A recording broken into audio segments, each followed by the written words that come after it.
अस्सलाम वालेकुम, मैं हूँ इब्ने आदम पसरूरी और आप मेरा यूट्यूब चैनल देख रहे हैं पाकिस्तान ऑनलाइन। इस वक्त हम हैं दुबई की बीच पर। ये मंजर आपको ये दिखाना था कि यहाँ बड़ी तादाद में अभी परिंदे बैठे हुए हैं। तो ये लोग परिंदों को दाना डालते हैं, उनसे मोहब्बत करते हैं। और देखिए परिंदे कितनी बड़ी तादाद में यहाँ बिल्कुल इनके पास आकर बैठ गए हैं।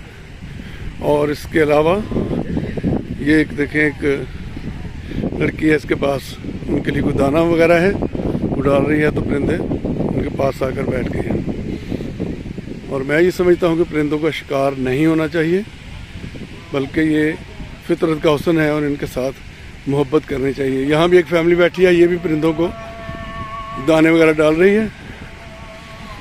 और ये देखें आप कि यहाँ बड़ी तादाद में अभी परिंदे उनके पास आकर बिल्कुल बैठे हुए हैं। तो इस तरह हमें भी नेचर से, परिंदों से मोहब्बत करनी चाहिए। ये देखें आप भी परिंदे। उन दोस्तों को जो शिकार करते हैं परिंदों का और बड़े फ़ख्र से तस्वीरें लगाते हैं, थोड़ा सा एहसास करना चाहिए कि इनको फितरत का हुस्न है, इनको ज़िंदा रहने का हक दीजिए। Thank you very much.